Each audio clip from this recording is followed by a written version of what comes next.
Buenas noches.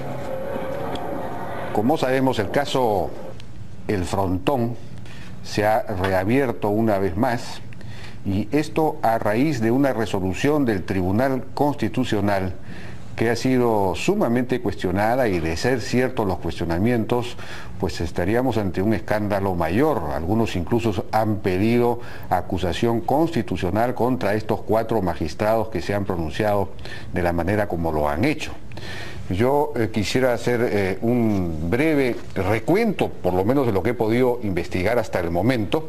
Estamos en la mesa con el almirante Carlos Tubino, que es congresista de la República, y con Ernesto Álvarez, quien fuera magistrado del Tribunal Constitucional en el momento en que se emitió una sentencia favorable a un habeas corpus que presentaron precisamente los marinos, habeas corpus que ahora ha sido, digamos, de alguna manera desconocido por el nuevo Tribunal Constitucional, alegando que uno de los votos, en lugar de ser favorable al habeas corpus, era contrario a él. Y esta alteración de ese voto es lo que, si es que es cierta, sería pasible, según algunos congresistas, por lo menos del APRA, de destitución o de acusación constitucional contra estos magistrados actuales. De acuerdo a lo que yo he podido recoger, los hechos son los siguientes. Hay unas denuncias de la Corte Interamericana el año 2095 y el año 2000 contra por el asesinato, la muerte de 3 o 4 senderistas, contra los marinos, por supuesto, y el año 2003 el Perú firma una convención sobre la imprescriptibilidad de los crímenes de lesa humanidad, pero con una reserva, estableciendo que esta convención se aplicaba hacia adelante, no hacia delitos que pudieran ser calificados de lesa humanidad cometidos antes del 2003. Pero el año 2009, el 9 de enero de 2009, se abre una investigación fiscal contra los marinos.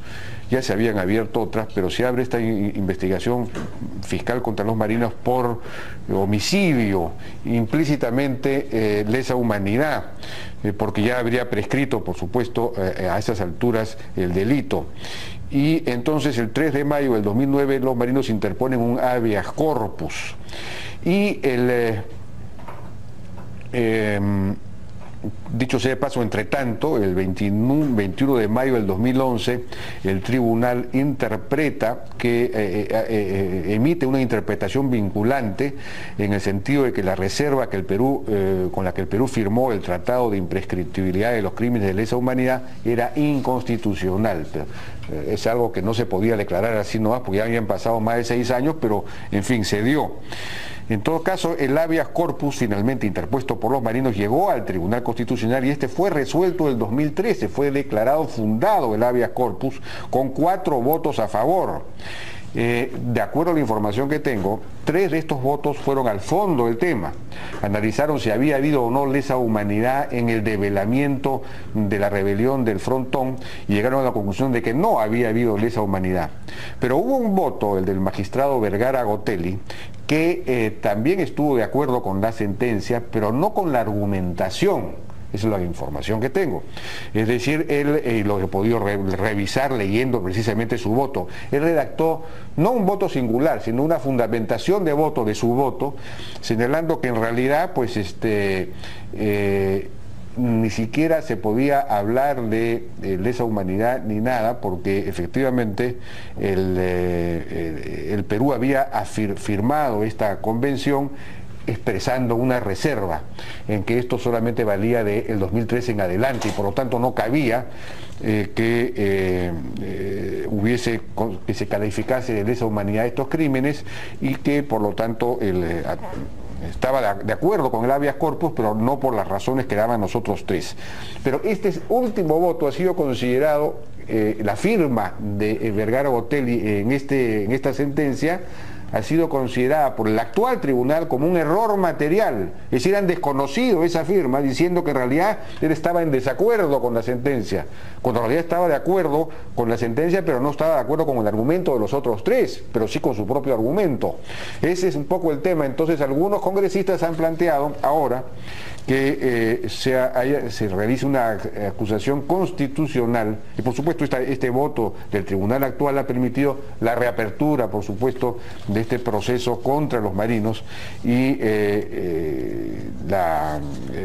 algunos congresistas están pidiendo, sobre todo los del APRA, que se reabra, que se formule una acusación constitucional contra estos 4 magistrados que están desconociendo el voto de un magistrado, del magistrado Vergara Gotelli en su momento. Bueno, nuevamente estamos, no sé si ya los presenté, creo que sí, ¿no? Ya los he presentado.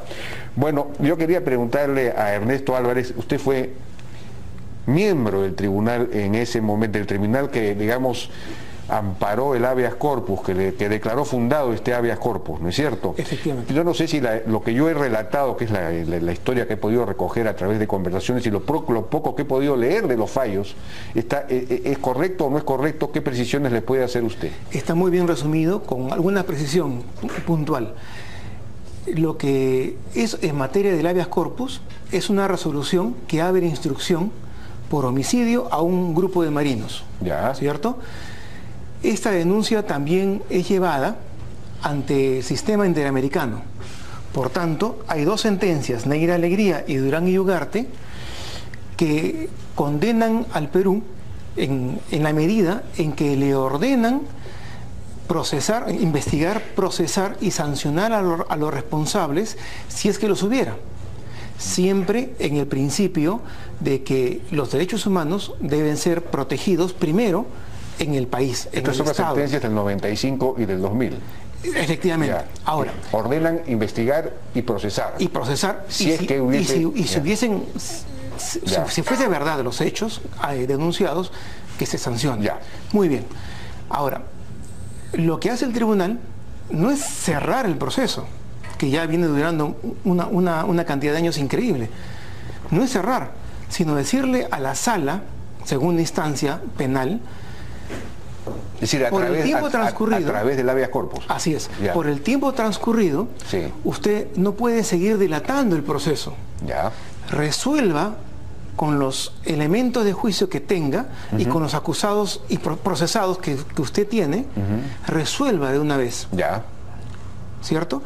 Ahora bien, el IDL y la Coordinadora Nacional de Derechos Humanos, 3 meses después de publicada la sentencia nuestra, 3 meses, presenta un escrito pidiendo su sanación de error material. ¿Cierto? Ahora bien. Se refiere al voto de Gotelli, de Vergara Gotelli. Ahora. Diciendo que estaba mal puesto. El reglamento, su firma estaba mal puesta. Así es. El reglamento habla de 2 días. Ya. O sea, solamente se puede subsanar errores materiales 2 días, igual, de oficio o a pedido de parte en los 2 días siguientes.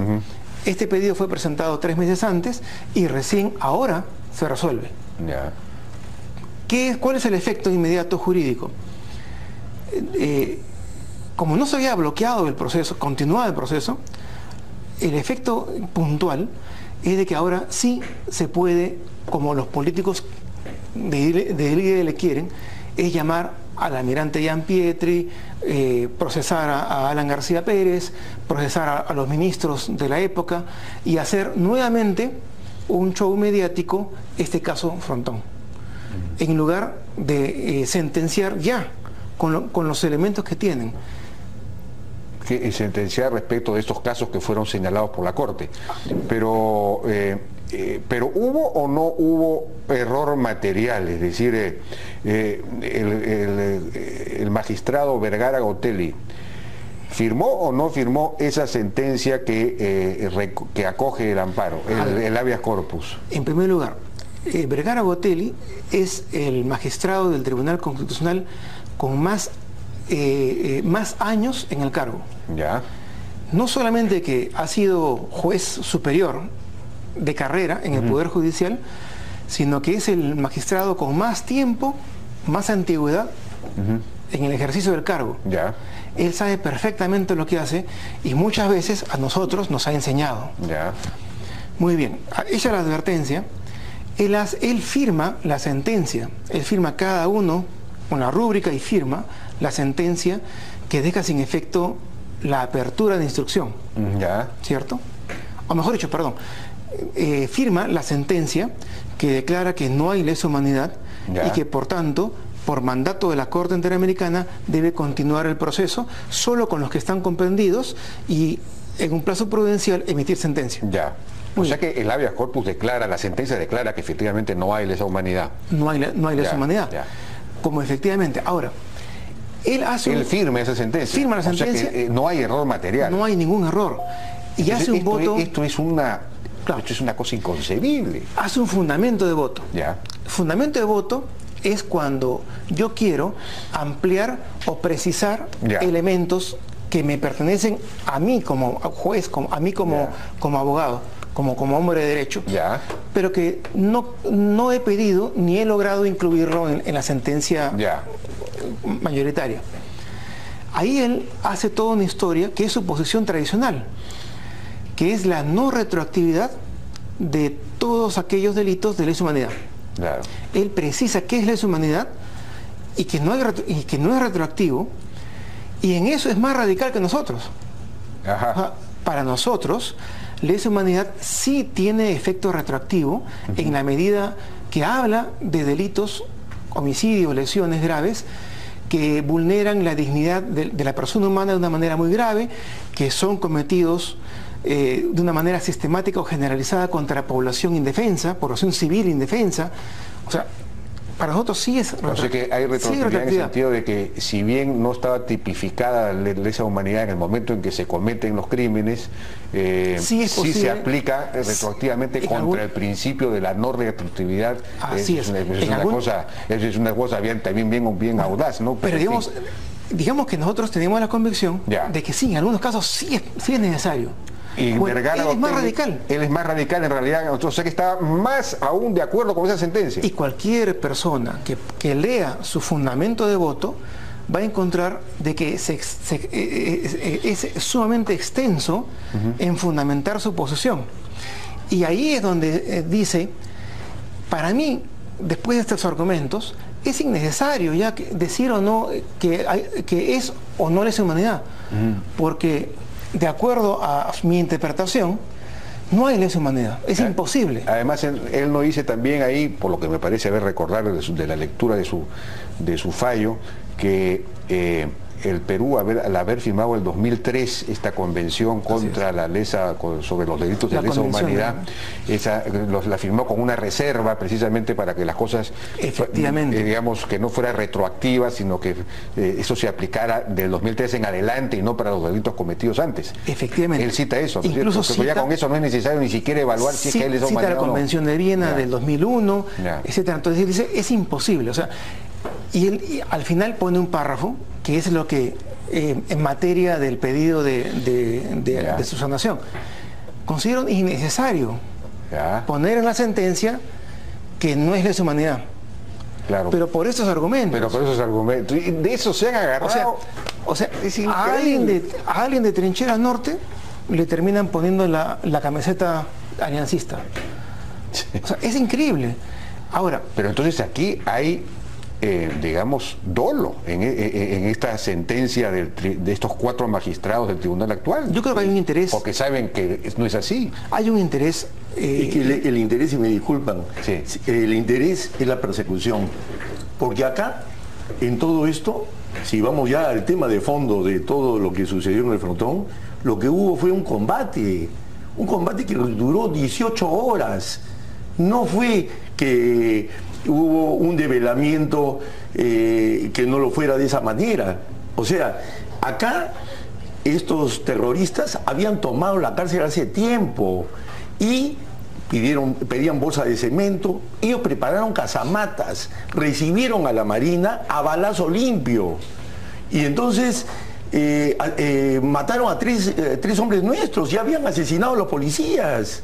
Entonces no estamos hablando de un tema como algunas personas que no conocen podrían haberse imaginado. No, acá es un combate. ¿Pero no hubo ejecución extrajudicial después? No, ¿Ya una vez que se rindieron? Por supuesto que no, porque inclusive cuando durante el combate se rendían algunos presos, ellos mismos los mataban. Ellos tenían todos los fusiles de los policías.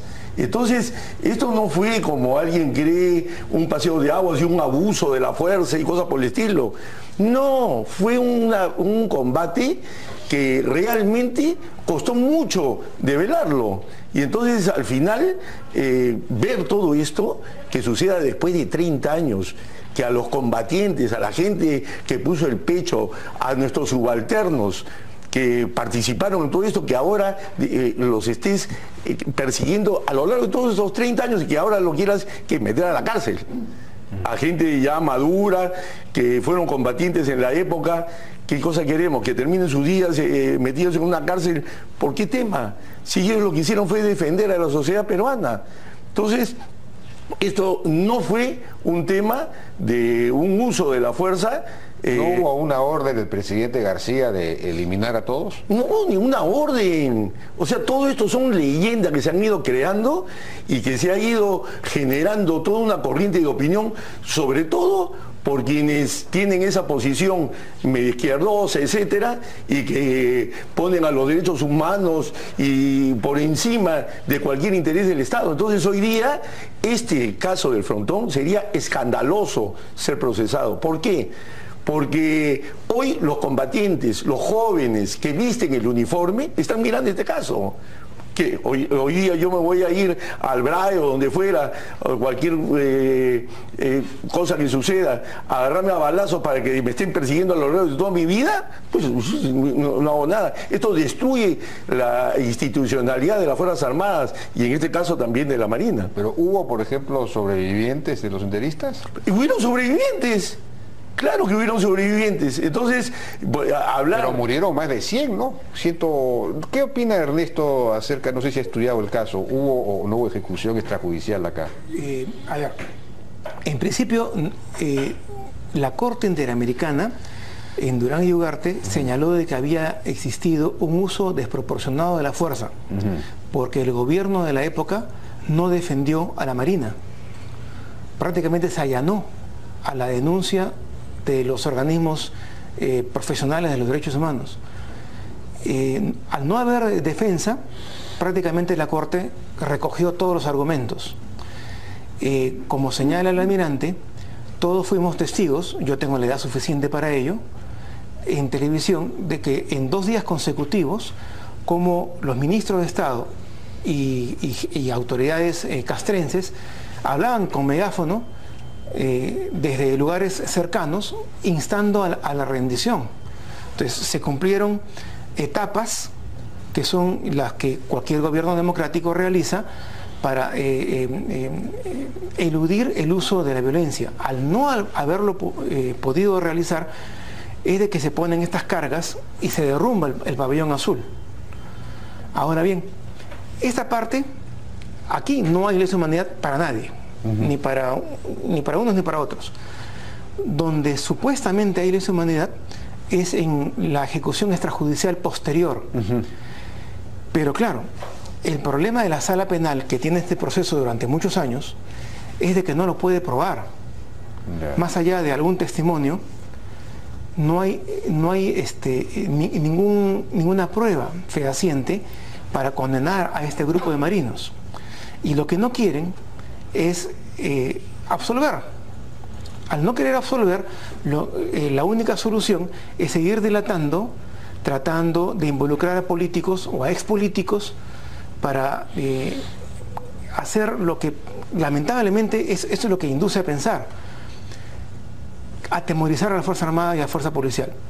Fíjese usted, revisemos todos los casos en América Latina donde la Fuerza Policial o la Fuerza Armada ha intervenido en pro del orden, en defensa del Estado, en defensa de la sociedad, y vamos a darnos cuenta que en todos los casos se ha judicializado vía organismos profesionales de derechos humanos. No hay ningún caso, no hay ninguna muerte en el BRAE que no haya sido materia de denuncia de derechos humanos. Pero ahora puede haber violaciones de derechos humanos legítimamente denunciadas, ¿no? En buena hora. Y para eso está el Poder Judicial del país, en este caso del Perú, que debe investigar en forma ahora pero usted sostiene, perdón, Carlos, sí, que se denuncia aun cuando no hubiese habido, digamos, por principio, sistemáticamente, son denuncias sistemáticas por... Yo tengo la convicción de que hay personas que tienen esa consigna, de que no esperan a una investigación del Ministerio Público, una investigación preliminar, para que en caso de que hubiese algunos indicios, proceder a una defensa de la persona humana, sino que ya somos muchos los abogados en la materia, que estamos ya pensando de que hay una forma sistemática de golpear muy fuerte a la Fuerza Armada, no solamente en el Perú, sino en toda América Latina. Bueno, también es cierto que hay digamos, esto es una suerte de industria, en el sentido de que hay financiamiento para este tipo de ONGs, en fin, en la medida en que mantengan una actividad precisamente de denuncia, ¿no? Entonces eso se convierte en un círculo vicioso, ¿no? Ahora, en este tema de decir de que se hubo un uso desmedido de la fuerza, es increíble. O sea, olvidamos que el Perú enfrentaba el movimiento terrorista más sanguinario del mundo occidental. A ver, vayamos hoy día a Francia, a Europa, a decir de que todas las fuerzas armadas que están desplegadas hoy día en París, en Bruselas, etcétera, ¿qué cosa le vamos a decir? No vayan a usar usted su fusil, no vaya a usar los medios. Hoy día en esos países que están luchando contra el terrorismo, que luchamos nosotros antes solos, ¿alguien está mirando el uso desmedido de la fuerza, de las Fuerzas Armadas? Por favor. Eso ya es la destrucción de la institucionalidad de las Fuerzas Armadas. Entonces eso vámonos, quedémonos con policía y con palos, pues. Entonces, esto es una aberración, o sea, viendo en la parte operativa de las Fuerzas Armadas. ¿Queremos destruir las Fuerzas Armadas del Perú? Pues vayamos a procesar a los combatientes, a los que se liaron a balazos, que los recibieron a balazos limpios. Acá esta gente, los que estuvieron ahí en el frontón, me refiero a los presos, ellos habían hecho uso de la fuerza y recibieron a bala limpia. Si ellos en ese momento se hubieran rendido, hubieran dejado las armas al ver que llegaba la infantería marina, los FOES, etcétera, ahí terminaba todo. No, ellos habían preparado esto. Esto no fue un tema al azar. Ellos lo prepararon. Se tuvo que luchar contra tiradores emboscados, se tuvo que luchar contra casamatas, porque inicialmente se pensaba que era, pues, ¿qué le digo? Por ejemplo, una cárcel donde hay una pared. No, habían 3 paredes, habían construido otras paredes atrás, entonces no se podía entrar. Y eso fue el problema, o sea, fue la preparación de un área para enfrentarse a balazo limpio con las Fuerzas Armadas y producirle los máximos daños. Bombardearon, ¿no? Nadie bombardeó nada. ¿No bombardearon? Pero todo eso son teorías que han ido viniendo con el tiempo. ¿Quién ha bombardeado? Si alguien hubiera bombardeado, como algunas personas dicen, seguramente algún buque bombardeó. Si un buque hubiera bombardeado, pues en 15 minutos se acabó la cárcel. O sea, ahí no hubiera habido ningún combate. Ahí en 15 minutos se terminaba de develar la cuestión. Y no hubiéramos tenido 3 muertos, si hubiera sido, como dicen algunos de estos defensores, entre comillas, de derechos humanos. Por supuesto que hubiera terminado en minutos, y no lo que dicen. O sea que realmente, operativamente hablando, hacerle este tipo de persecución, 30 años después, ¿hasta cuándo vamos a estar persiguiendo a los militares? Bueno, digamos, lo que es cierto es que el Poder Judicial efectivamente hace tiempo debió resolver este asunto, debió haber sentenciado, como usted dice, y sin temor a absolver. O sea, si no se han encontrado elementos que hablen de una ejecución extrajudicial, pues se absuelve. Si aparecen con el transcurso del tiempo nuevos elementos, se revisa el caso. Ahora, la sentencia del tribunal vulnera el principio de la cosa juzgada. Es terrible, o sea, después de más de 3 años. De esta reciente. Sí, vulnera el principio de la cosa juzgada, porque ya no es la sentencia de un juez, es la sentencia de un tribunal constitucional la que es revisada contra todo el reglamento interno y es desnaturalizado el voto del magistrado más radical en la materia. Sí, pues no, eso es increíble. Entonces, bueno, pero ese es ahora, sí. es mala idea denunciar constitucionalmente, porque al final de cuentas el país, y eso sí, diferimos de los que atacan al Estado y atacan a la sociedad. Un país debe fortalecer sus instituciones aunque cometan errores. Yo creo que la lucha debe llevarse por el campo jurídico y ante esta sentencia todos los marinos y todas las personas que han estado involucradas directa o indirectamente en el develamiento del motín ahora están amenazados en su libertad y pueden presentar habeas corpus. Y estos habeas corpus terminarán por o ser acogidos, obviamente porque la razón acoge el principio de la causa juzgada, por los jueces de la República, y en cuyo caso, en último caso, por el nuevo tribunal que el Congreso debe elegir en el 2018. Ahora, acá si se pone sobre la balanza... Pero una pregunta, Carlos. Está diciendo que no sería conveniente una acusación constitucional. Entiendo que en el Congreso, el otro día lo escuché al congresista Jorge del Castillo, decir que el APRA sí plantearía una acusación constitucional contra estos 4 magistrados por esta desnaturalización de un voto y por que es una cosa. Si es que, bueno, yo he leído efectivamente el voto de Vergara Gotelli y es imposible interpretarlo como que efectivamente hubo un error material como dicen ellos. Es decir, aquí hay, a mi juicio, hay dolo, sencillamente. Pero entonces, según Jorge del Castillo, eso ameritaría una acusación constitucional. Y la verdad que estoy de acuerdo. ¿Está de acuerdo? Por supuesto. O sea, acá lo que... Fuerza Popular plantearía... No hablo de Fuerza Popular. Eso no lo hemos visto todavía en bancada.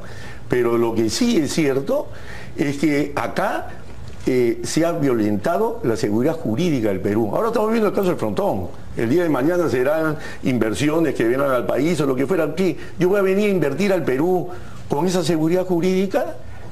No, la verdad que aquí hay que ver el tema, que por supuesto que es un tema serio, donde uno acusa constitucionalmente a 4 magistrados constitucionales, por supuesto que es una noticia internacional, pero el tema principal acá es la institucionalidad, en este caso de las Fuerzas Armadas del Perú. O sea, ¿eso cuánto cuesta? ¿Cuánto vale sobre una balanza? Yo creo que todos tenemos que ver que la institucionalidad de nuestras Fuerzas Armadas, anular la aptitud para el combate del personal joven que hoy día viste el uniforme, eso resiste un análisis poniéndolo sobre la balanza sobre temas coyunturales políticos? Por supuesto que no.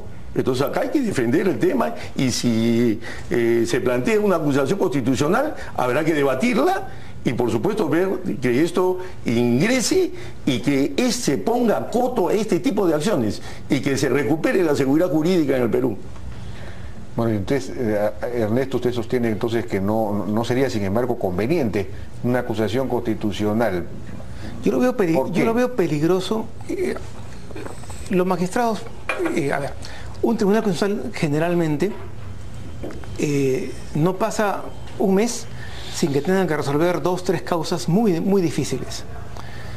Y en materia económica, en materia de derechos humanos, en materia penal, en materia tributaria, etcétera. Y es susceptible de equivocarse. Yo no firmaría, yo no aseguraría... ¿Esto es simplemente una equivocación?